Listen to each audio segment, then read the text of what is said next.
Bienvenido a un nuevo contenido de Uninorte Co. No olvides suscribirte a nuestro canal.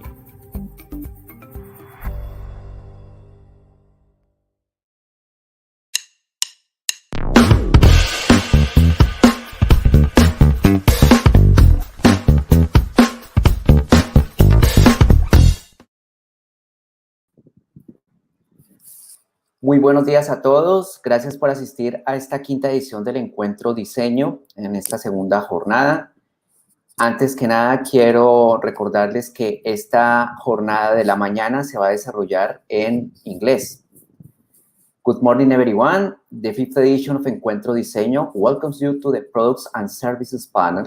On this occasion, we are pleased to have the participation of Steven Biser, Professor of Industrial Design at Purdue University, and Paul Soto, Industrial Designer and former student of the Universidad del Norte. Thank you, Steven, and thank you, Paul, for being with us. And this panel will be moderated by Marisabela de Castro, Professor in the Department of Design of Universidad del Norte. Good morning, Marisabela. Good morning, everyone. Good morning, Miguel. Thank you for having us, and good morning, Stephen and Paul. I am pleased to present our first speaker for today, industrial designer Steven Biser. He is professor of industrial design at Purdue University and has been on faculty since 1989. Professor Visser also served as a Fulbright professor at the University of Art and Design, Helsinki in 1996. And in 2007, he was named honorary professor at Nanjing University of Science and Technology in China. Professor Visser's designs have been recognized nationally and internationally and have been exhibited in the United States in the Museum of Modern Art, Cooper Hewitt National Design Museum, and the Chicago Atheneum Museum of Architecture and Design. Additionally, his designs have been exhibited in different countries, including Japan, Italy, France, Finland, Taiwan, Czech Republic, the Netherlands, Sweden, Germany, Belgium, Portugal, China, Korea, and the UK. Professor Visser will present the conference Order in a Chaotic World, Gestalt Theory and Design Perception. Welcome, Stephen. Thank you. So nice to be here. Well, we're very excited to have you. Oh, it's wonderful to join you digitally and have this chance to visit Colombia a little bit. I hope to come down in person sometime after this pandemic is over. Sure, we will be waiting for you. So I'd like to start by introducing myself a little bit more. I kind of gave you all the technical things about me as a professor, but I wanted to tell you just a little bit about as a person. I have 3 children. They're all grown up and off on their own lives. I have 3 grandchildren and 5 grand dogs. So very prolific family here. And I wanted to go ahead and tell you a little bit about chaos. Let's go ahead and share the screen here.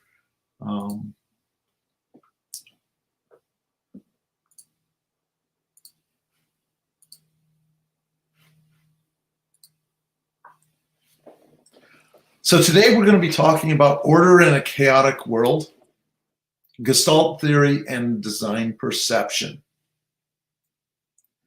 So people don't typically think about how they perceive objects or identify an object. They just do it intuitively. Designers, that is, those of us that are creating the made world, need to have an understanding of how design decisions affect the perception of the consumer and polish the design to meet their expectations. In identifying a design, consumers rely upon 3 major factors to understand the product's form. When I talk about form, I'm talking about the 3-dimensional shape. When I'm talking about shape, I'm talking about two-dimensional on a flat piece of paper. So the difference between form and shape. So we'll talk about profile, the silhouette of the form, the three-dimensional shape of a product. That's the first thing that we identify. Then the details of the product.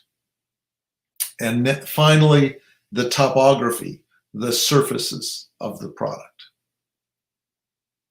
Normally, I would ask you, what is this shape? So I'm going to ask you, what is this shape? I can't hear you, but I assume most of you said it's a cube. Now, how do we know it's a cube and not just a misshapen hexagon? If I add the details, the edges of that cube, it helps us understand it even more. But again, how do I know this is a three-dimensional form and not a series of diamonds put together? Finally, I add surfaces, the shading of the surfaces. And again, it helps me perceive or understand this as a cube. Cognitive scientists have built up an understanding of how human perception and recognition, recognize an object. This apparent ease of our visual recognition belies the computational magnitude of this feat. We effortlessly detect and classify objects from among tens of thousands of possibilities. In a fraction of a second, we do this. What did I just show? Normally, I would ask the crowd. Unfortunately, today I don't have the ability. Let's take a look back at what I showed. It was a Canadian goose. How many of you understood what it was in that 1 second that I showed it? Quite a few of you. At least if history proves it right. Somehow our brain is able to look at that and instantly understand what it is. We're able to understand it in a fraction of a second. I'm going to show another one. Look closely. Did you get it that time? That time it was a little tougher. It was again a goose. This time the goose is flying upside down. When a bird flies upside down, it's called whiffing. And this is something that they do. I don't know why they do it, but they do it. And yet we're able to recognize this. So regardless of the potential big changes in appearance that each object produces in our eyes, the brain must adjust and account for these variations and let the observer categorize or recognize the object. It's pretty amazing what our brain and our eyes are able to accomplish. It is important for designers to understand how people recognize and categorize objects so they can effectively design objects and adjust their features to achieve the desired visual effect. So let's take a look at this. What is it? Could you do that in the second that you did the goose? It got difficult. Why is it difficult? It's difficult because of inference. It's a dancer. This is a human. Their head is hidden behind their arm. And for some reason, they have shoes on their hands. We infer that shoes mean feet. So suddenly we were trying to figure out, why is this a four-legged creature without a head? That's inference. We inferred that it was feet inside those shoes rather than hands. Another factor that goes into how we perceive design comes from the Gestalt theory. Gestalt is a German word that means shape. And the Gestalt principles are things that were developed in the 1920s in Germany and in Europe on how humans perceive shapes. In the 70s, Gregory figured out that when you look at what we see in A, what do you see? Do you see 2 white squares?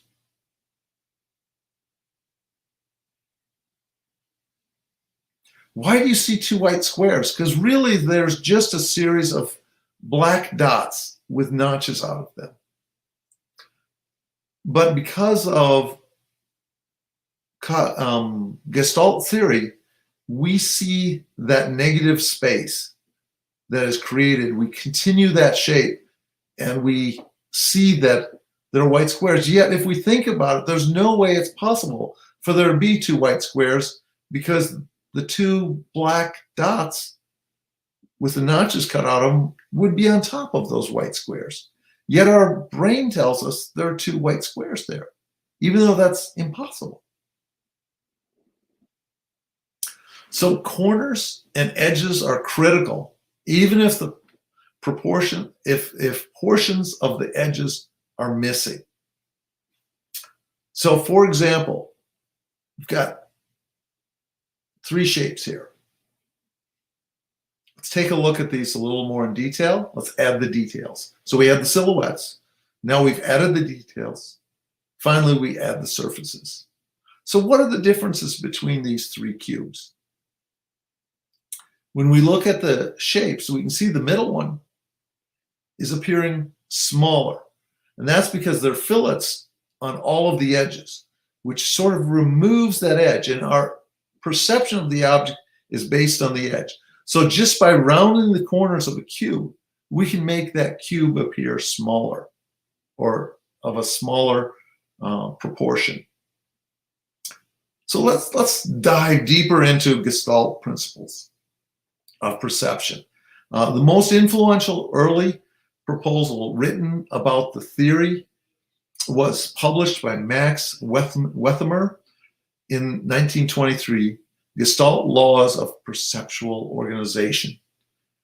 Though Wolfgang Kohler's 1920 discussion of physical Gestalten also contains many influential ideas on the subject. This is from Cameron Chapman, who wrote an article called, this is from a website called topital.com. You Google and search, it's a great article on explaining Gestalt principles. I also want to give a special call out to Paul Hatch. The previous section that I showed you on perception of three-dimensional forms was based partially upon a lecture he gave about 5 years ago at Purdue University. Paul Hatch is from Teams Design in Chicago. And I also want to give special thanks to verywell.com. They also have a graphic that I'm going to use today in the talk. So if we think about Gestalt, this is from Cameron Chapman. Each of these letters shows one of those principles. The G shows closure. E shows common fate. The S shows continuation. Closure is how our mind will continue that G, even though part of it is missing. Common fate is as we see multiples or movement in something, how that common movement groups things together. Or continuation, we see a series of dots. We read those series of dots as a line making the S. Or similarity, how the right and left side are similar, and we, even though they're separated by that line down the middle, we read them as one because of the similarity of the 2 sides. Or figure ground. If we look at this, we can see 2 hands holding up a triangle with a dot in the center. Or we can see the letter A, that 2 hands holding up the triangle in the center with a dot through it is a negative space within that A. Or proximity, how the light squares form the L compared to the dark squares. Or again, similarity for the T with the symmetry from the right and left side. Another graphic showing these same principles, the law of similarity, the law of good figure, how we group things together, the law of proximity, how we look at these group of dots, and because there's 3 rows together and a space and then another 3 rows, we group the rows together as a whole. Or the law of continuity, how we see the lines flowing along, or the law of closure, how the corner pieces, even though the middle parts are missing, we read that as one shape. We're going to talk about that last one, the red shapes that we see here, closure. How as a designer can I use that principle? Let's take a look at this piece of furniture that I've created. This is a simple pedestal that is created by taking a log and cutting it into 4 pieces. And then those 4 pieces are joined back together with the square portions on the outside. Even though the log has sort of a chaotic natural appearance on the outside of the log, which is now the inside, because the corners make up the piece, we use closure, and our mind continues that shape to make a square. So it ties those back together, even though it has the chaotic interior. Next, we're going to talk about common fate. So we dealt with closure, now common fate. So while common fate was not originally included in Gestalt theory, it has since been added in UX design. It is useful. Its usefulness cannot be overlooked. This principle states that people will group together things that point to or move in the same direction. For example, we see a group of birds flying in the V formation. We read them as a group because they're all going in the same direction, or a school of fish swimming at the same time in the same direction. We read them as a school as opposed to a bunch of individual elements. So how do I use this in a design? Again, I'm going to use a piece of wood that was taken from nature. This is a tree root that I found floating in a lake. And it had this common fate of feeling of movement from left to right. You sort of feel like the wind was blowing it. Why do you feel that way? If we take a close-up look of it, you can see that the creatures in the lake had eaten away at the surface, little bite marks. I was trying to figure out, was it fish that went in and nibbled away at it, or some other creature? And I didn't know when I found this, but then later on I found another log, and I found the creatures that were doing this. It was a larvae of a beetle, sort of the small creature that lived under the water that was eating away the wood, and it ate into the grain of the wood. And so we see that texture of the wood coming through and accentuating the direction of the flow of the grain of the wood. So that's common fate. Now, continuation. Let's take a look at how continuation, other people call it the law of continuity. This is the series in the lower left that we see, a series of dots, how we read those individual dots as a line. So in this case, this is a coffee shop bar, and I used continuation. I used a series of 4 structures underneath with plexiglass panels on the front. Each of those is a separate unit and a separate piece of plexiglass, yet we read them as one continuous surface because of the law of continuation. So a series of objects become a single object because of that continuation. I also use continuation in the top. If we take a look at the top, you can see that the top of this bar has a map impressed into it in metal. We can see a river that was flowing through that map. How did I create that river? I created it by casting pewter into the log. Now you can see this is the bottom of that table. It is rather chaotic on the bottom. You can see a series of holes that I drilled in it, and then I poured molten pewter into those holes. And on the top side, using a CNC, cut the shape of the map into it, and the pewter filled up that map, and we get it. Now, as I look at this, I realize I got a couple of things that are happening. It was creating a continuation so that I see the river. Also, even though the river flowed outside, another Gestalt principle is applied where I get that idea of closure. And also the common fate, all the individual pieces of the lines that made up the river become a common fate, and they are tied together, even though there are a bunch of little lines. So now let's talk about similarity. This is another pedestal table. This one is made specifically for the state of Indiana. Indiana is known for the corn that we grow. We're also known for the limestone, stone that is mined not far from where I live. So this table has this series of legs made out of corn. In a grid, you can see that the similarity of the corn stalks grouped together. From the sketch, we can see it's a series of dots laid in a grid, and that grid is tied together mentally for us as a single column. Now let's talk about figure ground. Figure ground is the positive negative. How can a designer use positive negative? I'm going to talk to you about a project I did a few years ago.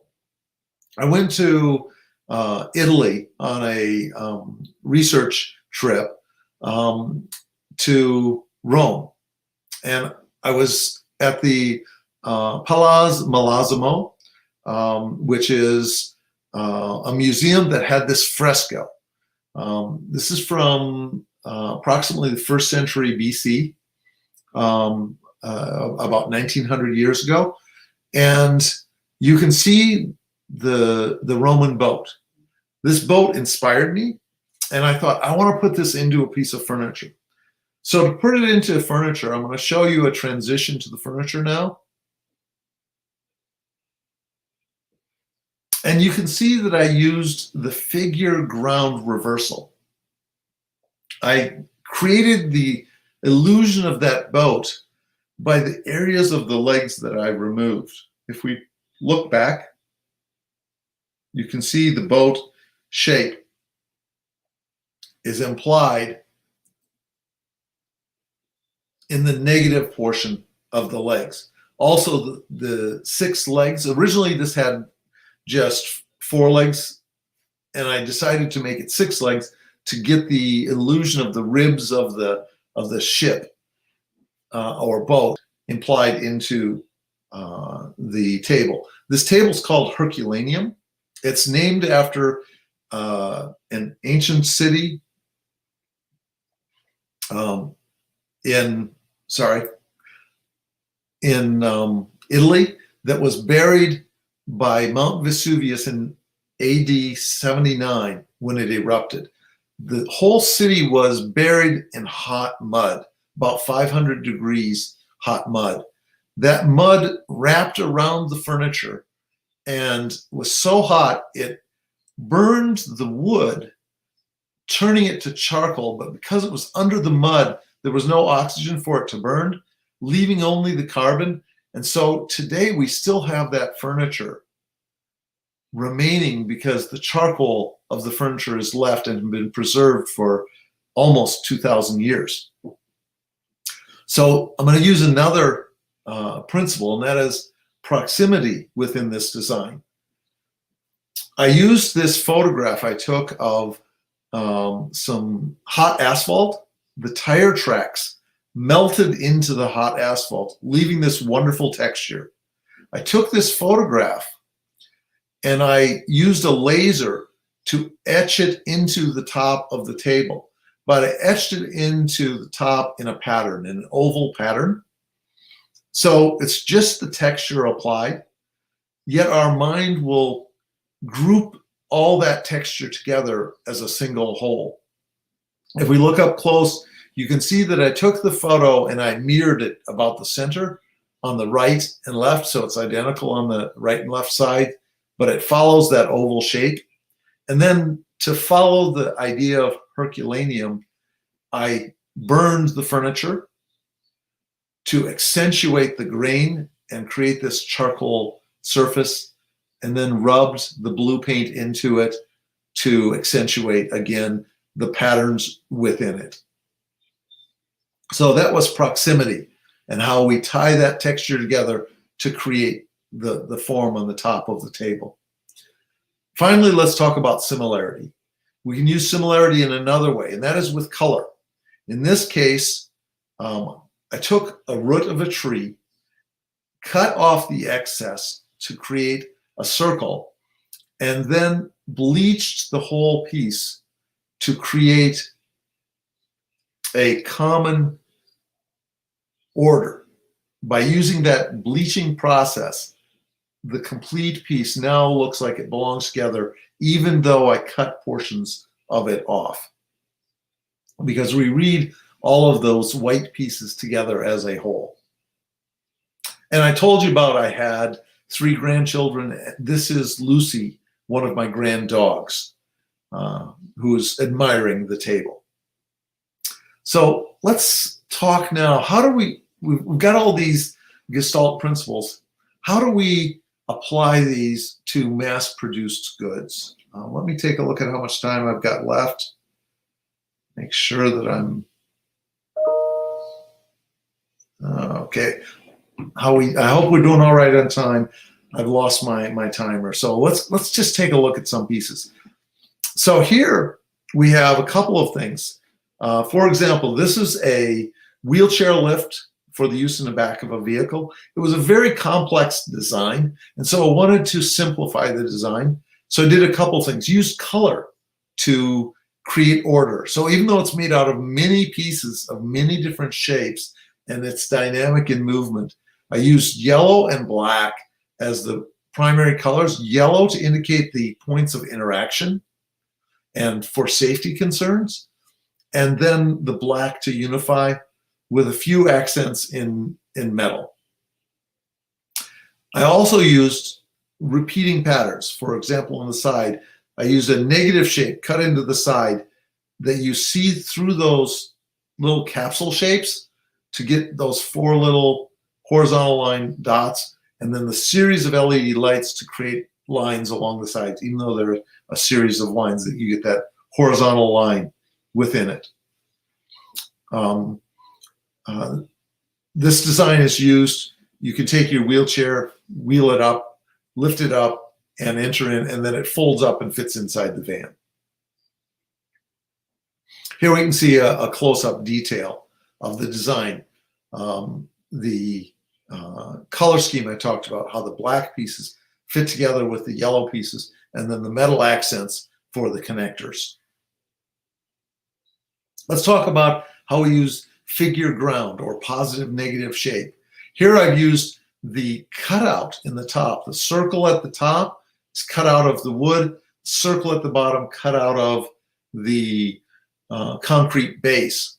We get that idea of the positive negative space tying those 2 circles together. We also get this sort of continuation as we see the back continue into the seat and continue into the front 2 legs, creating a single dynamic movement. Our eyes tie those elements together. Now, we can also use symmetry. It's commonly used by designers. Here we have this lamp that I designed, and we've got the right and left sides of it symmetrical to create a unity within the design. I'd like to open it up to some questions now. I want to thank you for listening. I'm going to go ahead and stop sharing my screen.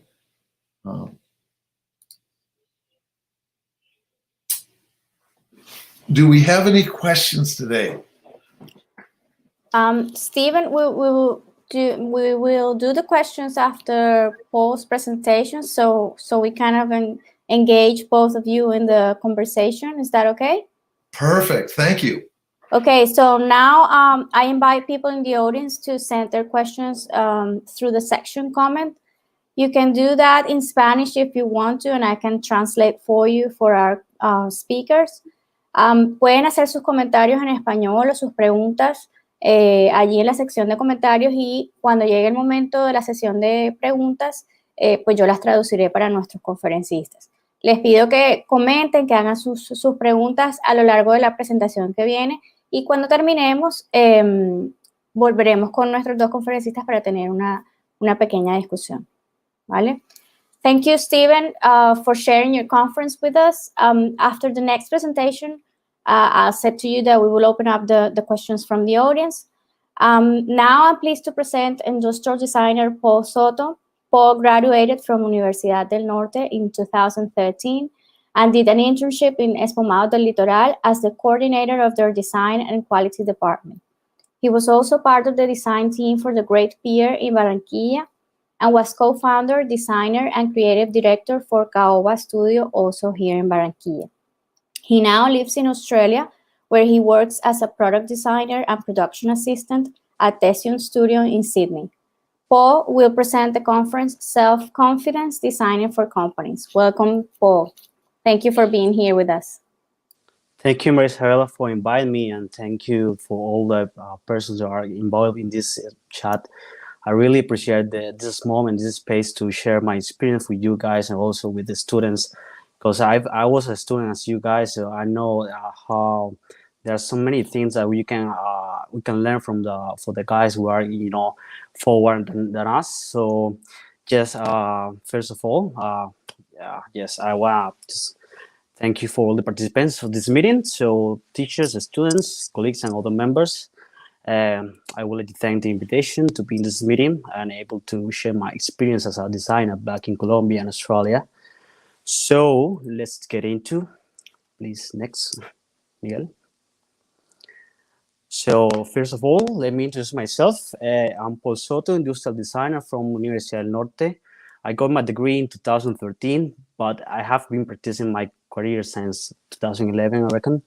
I started my journey as a furniture designer working for two massive companies down in the business in Barranquilla. Then I made a jump designing residential commercial spaces and town planning, working in projects as a Plaza del Parque and Avenida del Rio as well.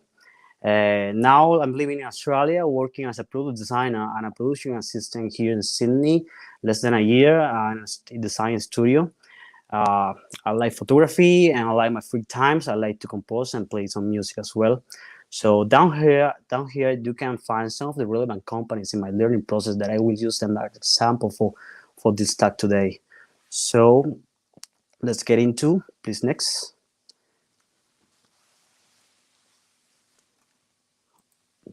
The self-confidence and designing for companies.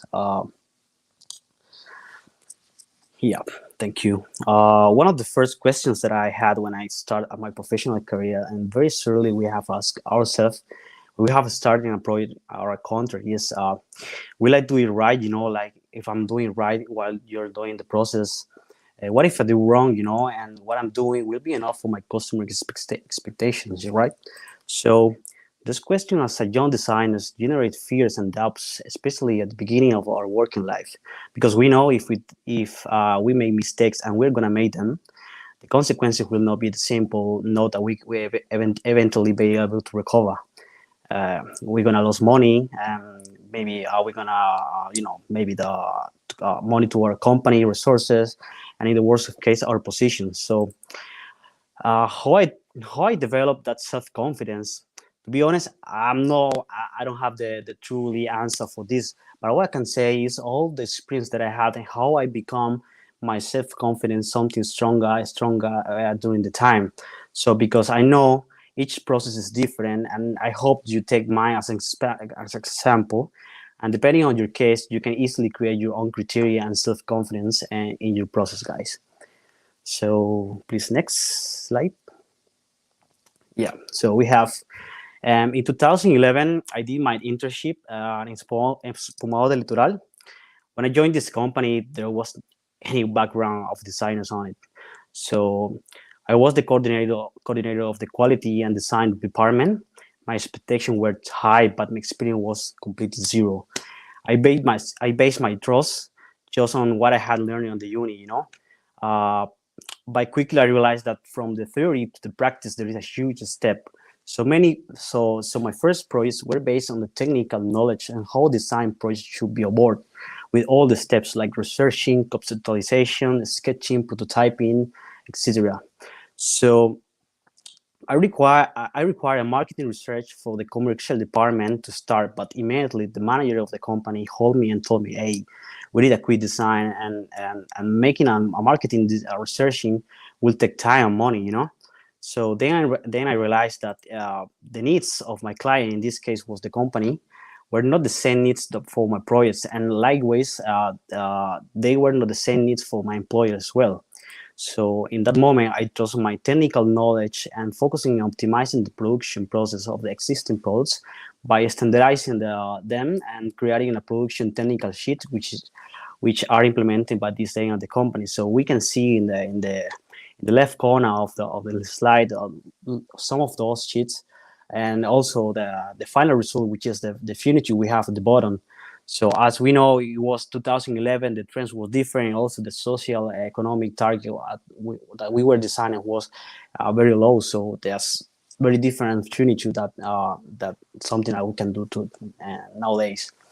So after that experience, I jumped into Colchones y Muebles Relax, where I was the head of the design department. To be honest, the experience here was something similar, with the difference that I have some more freedom, and the production process were well defined. For me, it was easy to adapt, well organized company, which gave me the time to work on my own development method. So I began to implement new design process, which resulted in new proposals. We could step on the markets where the company did not have had the opportunity to explore before. So developing on an own way to board design process gave me the opportunity to fit my methodology with my own methods. So as you can see, in the left side of the corner, I still making the furniture, but we jump for another market to another one. So this was a huge step for the company to make different things that we used to do before. So just to have a short brief, just trust in your technical knowledge that you have to get in your uni will allow you to have confidence in what you're doing. Please, next. So around 2016, I was hired by RCRD Design Studio. Working there gave me the opportunity to take new perspective and way of working. So I started doing what I knew, like furniture design. But little by little, I got into the design of commercial, residential spaces and urban planning. The big difference was that now I had to follow certain guidelines given by the identity of the studio, satisfy the customer needs, the user needs, and all this based on what the resources that my suppliers offer to me. So then I came across these new questions. What does the company wants me to guide the project? So for that, I was analyzing, okay, any project needs to have a planification flow. So if you are aboard in a new project, you have to follow in the planification flow in order to reach the due times, because at the end, what you're doing is business. So you don't want to get lost money on for your company. Also know the design style of the studio is very important, because just to put it on example, is different if you're designing for Karim Rashid than designing for Jonathan Ive. There are two different ways of design. So you must know what the design style of your studio or the company you're working for, in order to have a better communication with your manager and also with a project manager, and give a great result that people can identify. Okay, this project was made by, or this project was making by other ones. So That was the first step. The second one was, what does my customer wants? Uh, for this, it's very important to listen carefully what the customer says, because at the end, you will use the same words your customer uses against him. I don't say it like in that threat way to against using the words. I'm using just, okay, if the customer says he wants like something beautiful, something bigger, something I don't know, luxury. At the end, you will be able to show your proposal in the first meeting that you have to show them your first attempt to proposal using the same words, so the customer will know that what you did is what he wants. But it jumps off at the second question, which is, what does my customer needs? Not all the time the customer needs are what the customer wants. So for that, you have to make a good research and also analyze what the customers are doing right now, because at the end, uh, the needs are so different for what he wants. He don't even know what he needs. He just need what he wants. So you have to think on what kind of activities will be involved in my product or space in this case, because I was working as a finito designer, space designer, and some external factors that may affect your product performance. So at the end, we just have the last question, which is what is able to produce. So for this, you have to analyze what are your suppliers and who are my suppliers and what are they able to do. What technologies do they have, at the end, and then the material disponibilities, because you don't want to, create something, design something with a very weird material that it takes a long time to come here. It is not a local material, so it takes you time, so it will forward the due times, and also you overcoming and you're going to get into material laws and time laws of your projects.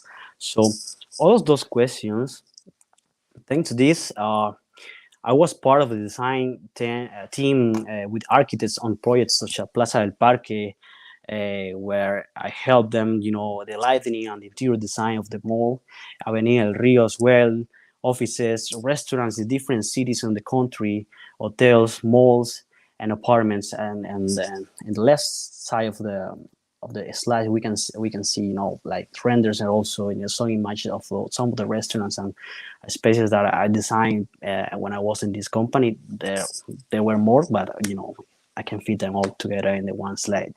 So at the end is that you have to understand what are the needs of your customers, what are the needs of your company you're working for, and what are the needs of your projects, because at the end you're going to put all them together and get the right answer to your customers. Please, next. So after 4 years designing spaces, I decided to move to Medellin, where I work on Inventor, which is a company responsible for materializing ideas from architects, designers, and creative people in general into products. So they realized that many times of the designers, we were limited by the skills labor force, and it was difficult to coordinate many processes in the manufacture of products in different workshops.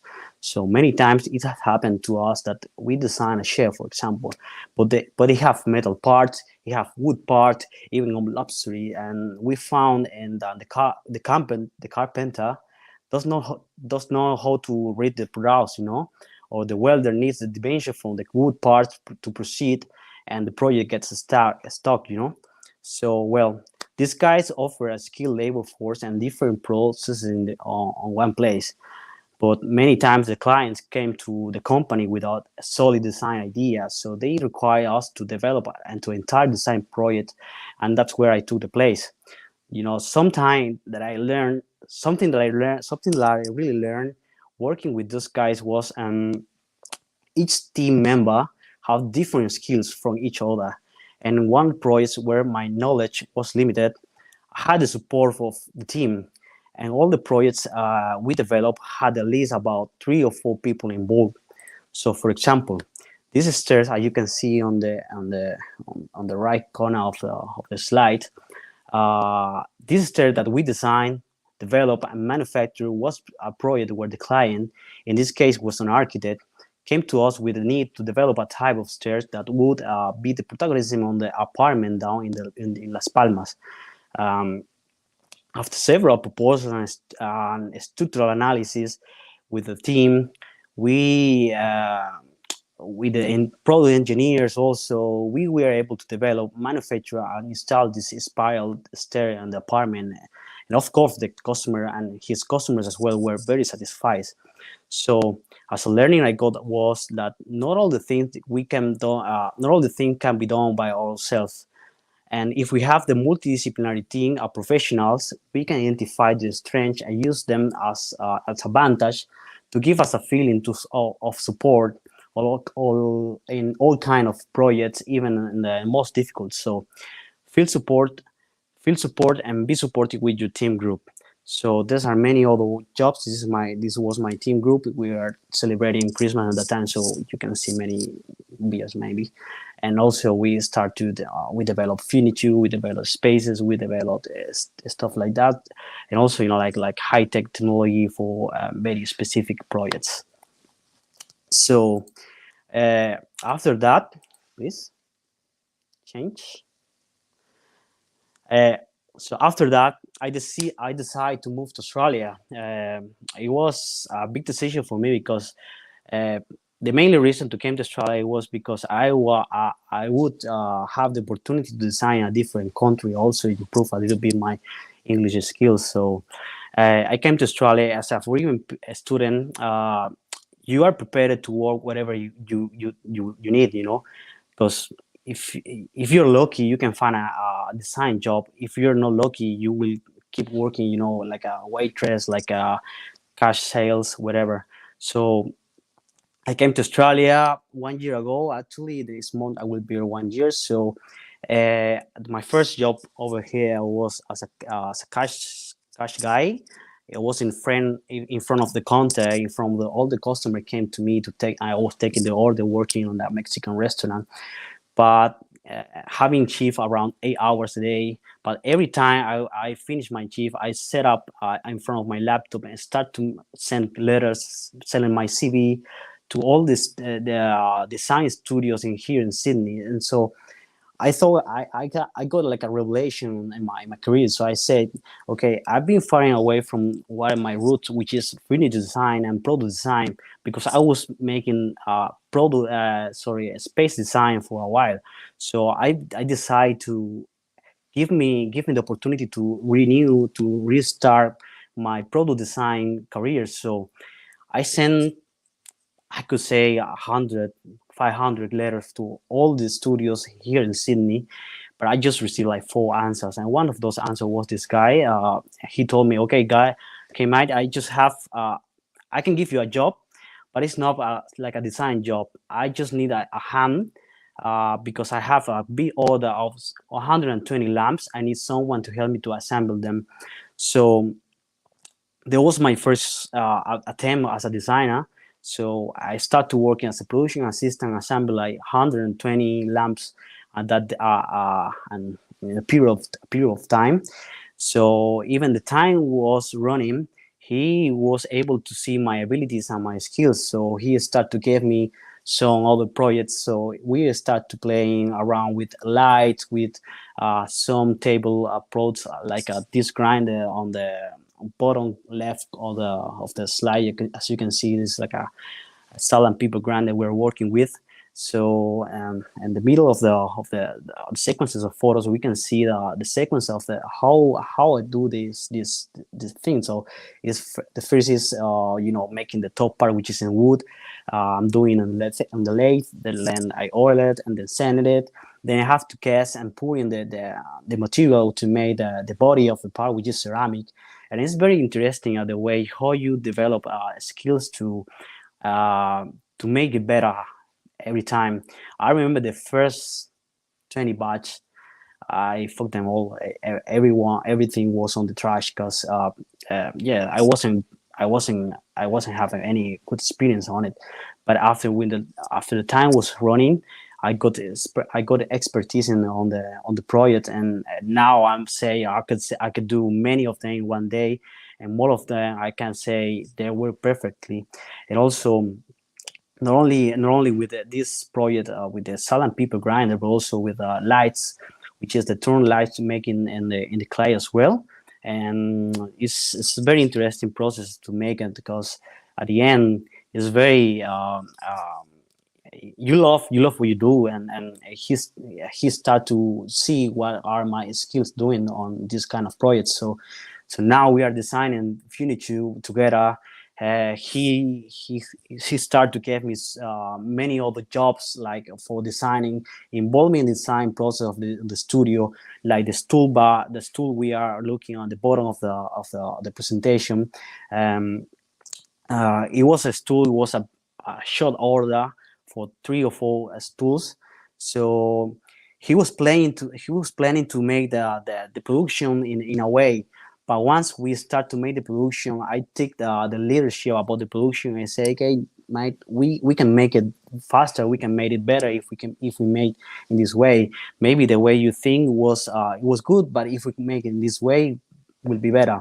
So now I'm taking part in the both sides as a designer in this studio, and a production assistant making producing all the pros this studio have to offer to the market. And it's quite interesting because you are a foreign people, so you have to understand, analyze the culture here in Australia, because it's different. It is a different culture. Here we are very insulated for the rest of the world, so the culture is very, very given by the roots. So trying to understand the culture give you the chance to design, to give a right answer for the customers in the way you design the products that you want to sell them, because at the end you have to make the business, So it's have been a good experience for me. I just start working 2 weeks ago, because I wasn't recovering for a surgery. So I finished my recovery. Once I finished, I called him, hey mate, I would like to get back, please. So he called me and said, yeah mate, let's come here, and I need some help, because I have a big order for the stools, for the grinders, and also for the lights. So next, please.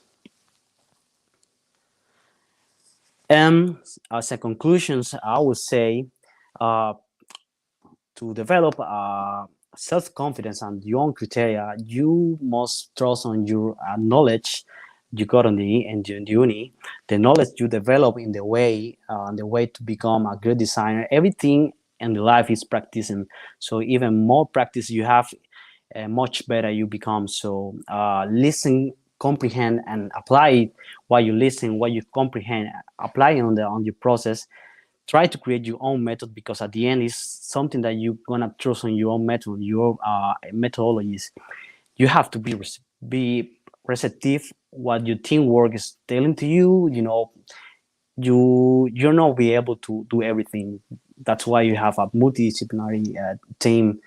Even if just two guys working on a workshop, everyone have different meanings, everyone have different thoughts, so you can share the ideas and put together and find a way to create better things. And for the final advice is just enjoy. Being a designer is a really nice career. So if you don't enjoy what you do, so you will be dying, man. So yeah, enjoying what you're doing. Being a designer is a beautiful career. Not all the people can say that they have the opportunity to explore the creative in a good way, because the world needs our creative to create a new world, a better world for the humanity, and also for the nature. And we have the big responsibility in our hands to become a better every time, to make a better world. So thanks for listening my chat. This as I told you, I like photography, so this is my in the left bottom of the side you can find my work as a photographer, and also I love some stories about my jobs in the studio. So every day I'm uploading, like what we're doing. If we wanna if you have any question, you can ask me, and I can reply to you, and you can enjoy what I'm doing here in Australia. So thanks all for listening to me, and I will be able to give answer to all the questions you have.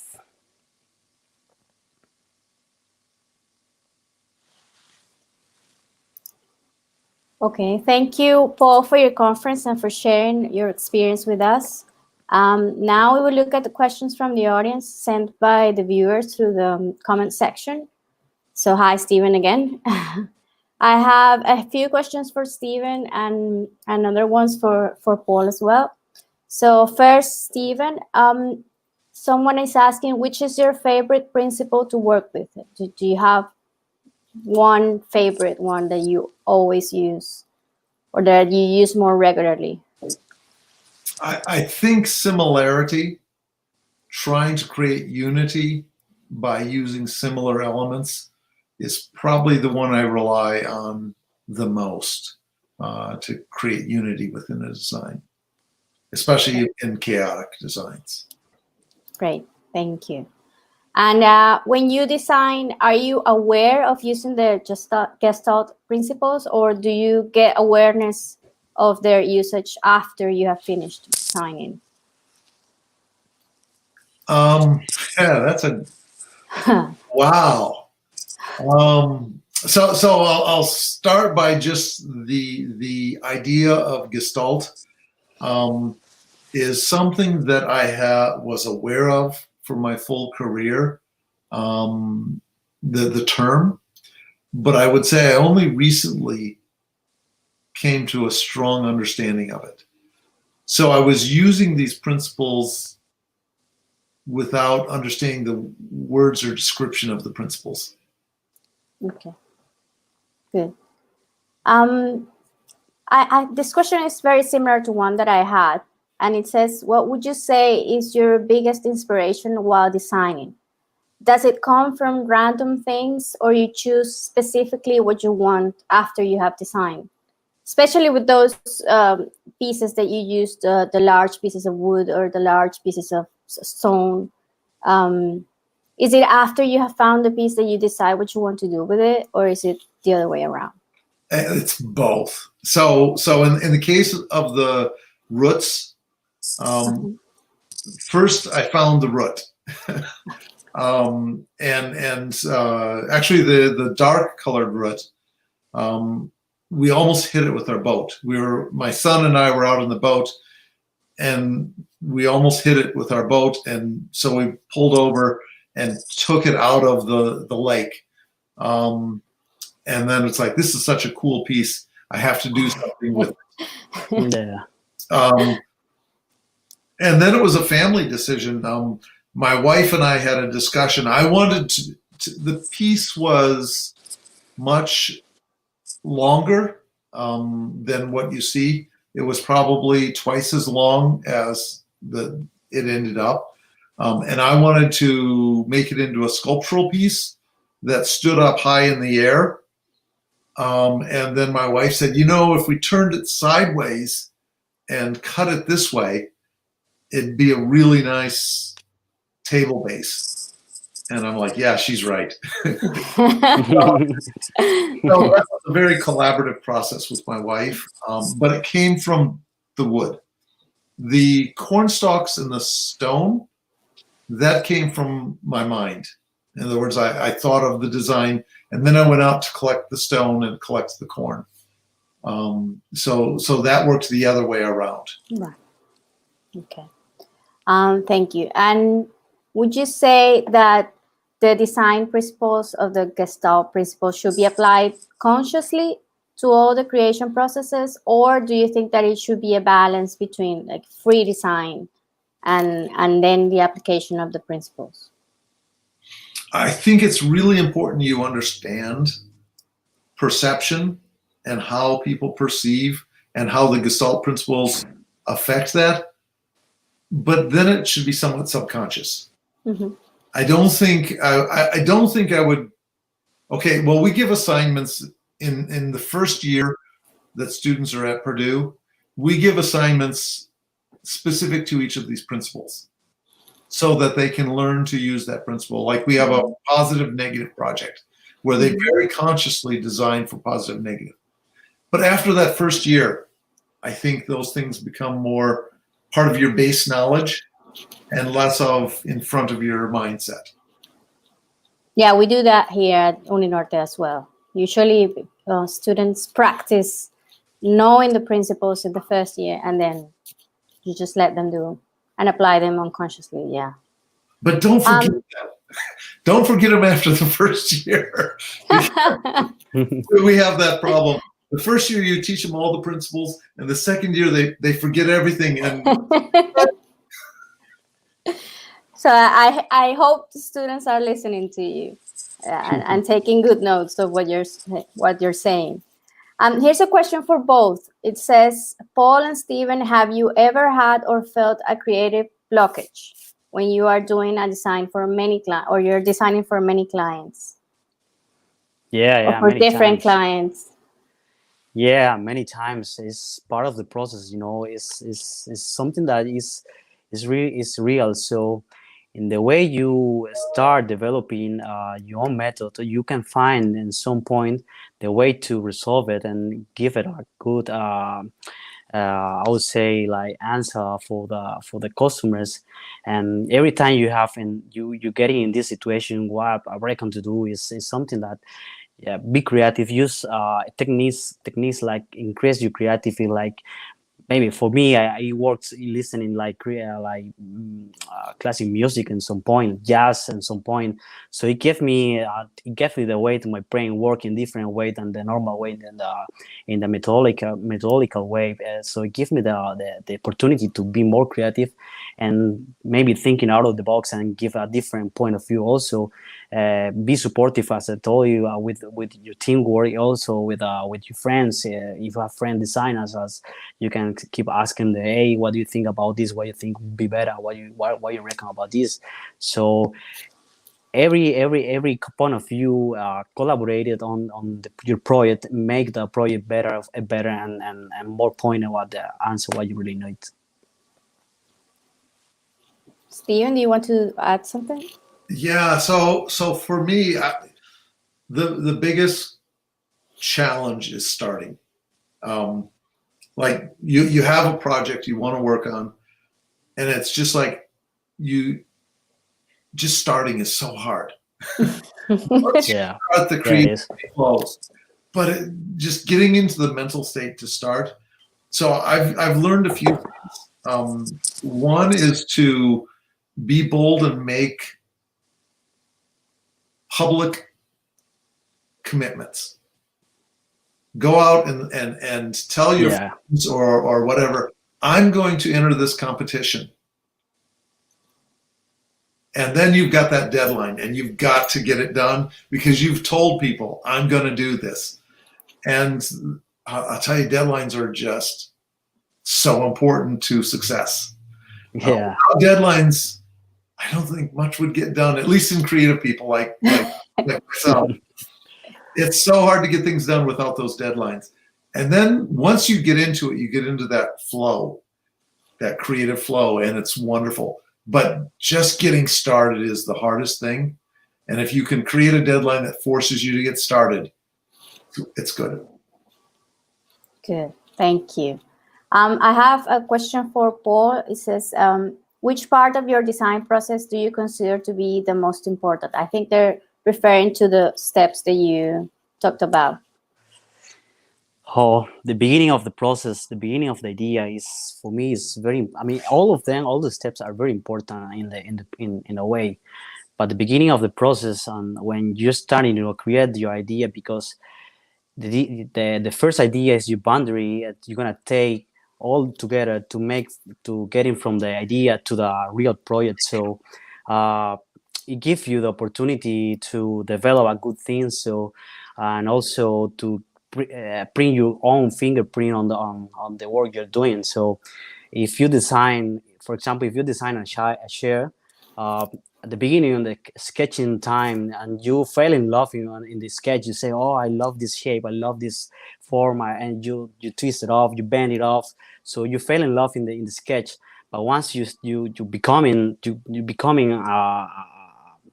an engineer, working SolidWorks, and you say, okay, I cannot do this because this material won't resist this strength or whatever.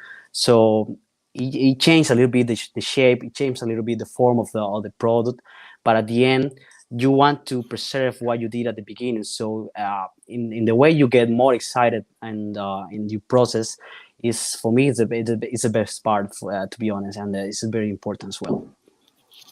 Good. You also have another question for you, Paul. It says, how would you say the design in Australia or outside of Colombia differs from the design here? Yeah, first of all, we should know that we are in different cultures.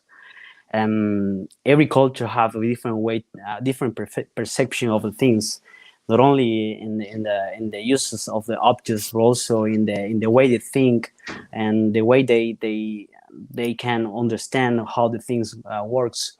And the social behavior, for example, is different here than different in Europe. It's different in the States. It's different in Colombia as well. So you must understand what the culture is about, how the culture works, in order to give a right answer, give a right product design for your culture. For example, here in Australia, people really love the local products. They support a lot the local products. So you can see even in the food, when you went to the market, it says how many portions is from Australia. It says, okay, this meat is 90% Australian beef.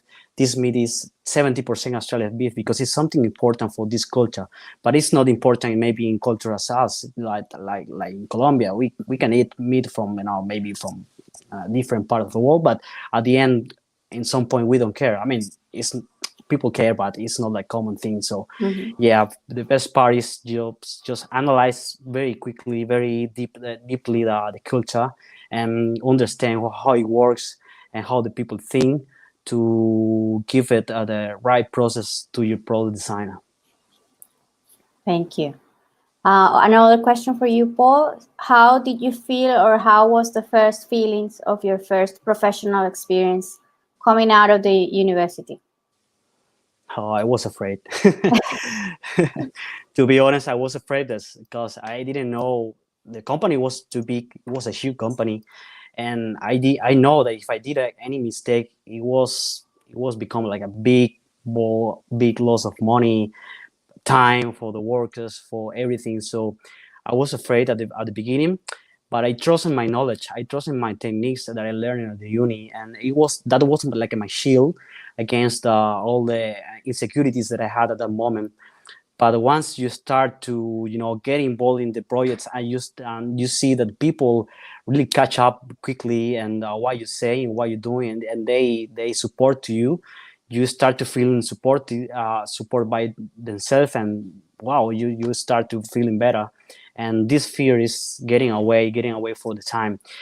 Every time you start a new project, it's normal to feel fear in some point, but this fear disappearing in the time you're getting better. Okay, thank you. Another question for both. Besides furniture, what else are you two passionate about designing?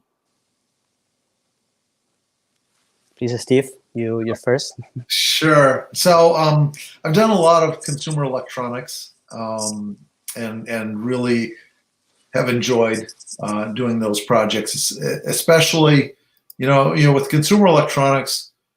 It's you've got a little bit of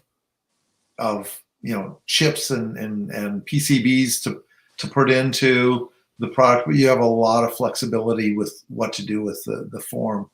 And so I've enjoyed those kinds of projects. Paul? Yeah. Besides furniture, I would say lightning is very exciting, because designing lightning is not only about the shape and the light. It also involves electronic parts, and you must know about like all the techniques, all the knowledge about electronics and electric parts. So it's really exciting when you're doing like a prototype and all of a sudden it just explode because you missed it. You did the wrong connection. So it's very funny, but at the end it's something that I really love. This is another kind of wave of design that I really enjoy is lightning and product design as well. Yeah. Stephen, I had a question for you from now that you mentioned that you liked designing consumer products as well. So you mentioned something about using Common Fate and how Common Fate was used in UX design. Mhm. So can you comment a little bit more on that and tell us a bit more about that? Sure. One of the ways that you can do this is, for example, in the vents on electronic products where you have to cool the piece, you can use those repetitive lines of the vent to create motion, and that motion will help unify the design. Because you could just do a grid of holes, but there's a lot of other things you can do with a vent to create different patterns of movement, and that uses that idea of common fate. Thank you. Well, I don't think there are more questions. I would like to thank you both for being here, for sharing your experiences with us and your designs with us. We are very grateful with you, and we would like to welcome you back to Colombia. Well, Paul back to Colombia and Stephen for the first time, I guess, once we can actually get together in person. Can I ask a question of Paul? Of course, Yeah, sure. yes. Yep. So first I want to say I love the three-legged stool Oh, that thank you've you. been working on. Yeah. And the cork, is it cork on top? Yeah, it's just cork, and Is it we straight up cork, or is it a reconstituted cork that's like no. It was raw cork we used for this material for these projects. We cut it all together in many machines, but it's raw cork. We bought like a big piece of cork and just start to getting in the small pieces, and after that, what we do is just give a little bit oil on it to insulate the surface from humidity, dust, and everything like that. But it's raw cork, yeah. It's beautiful. You should be very proud. Yeah, thank you. Yeah, I really love it, and I remember this project gave me a lot of headaches because I use a trigonometry to make the joinery in the wood legs, and also the core, the sides. I don't know if we can see in the slide I was showing in the moment where I was cutting the core in the bench saw, and I was putting the measure in the angle and we did 60 degrees for that moment, so I put the angle in 60.02 degrees, so it was very accurate. And also the same cut part that we had for the core, we use it as a guide to get a straight cuts on the material. So it was interesting project, and hopefully we're gonna make more like that, in the near future. Thank you for your appreciation. So, and then one last thing I'd like to say to anybody out there that wants to come to the U.S. to study industrial design, we have a Master of Fine Arts program. We have scholarships available that we can fully fund you to come here. So please reach out to me, svisser@purdue.edu, or you can look me up on my website, stevevisser.design. Thank you, Stephen, for that. I'm sure a lot of our students will be interested in your offer, and you will be receiving a lot of emails, I hope. Okay, thank you all for participating in this session of Product and Design. We invite you to keep following the rest of the events of Encuentro Diseño. Thank you very much.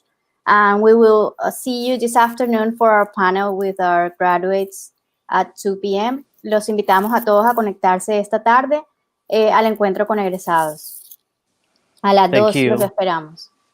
Thank you. Thank you so much. Thanks again. Take care and see you soon. Bye-bye.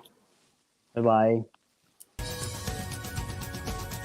Los siguientes contenidos de Uninorte Co te pueden interesar. No olvides suscribirte a nuestro canal.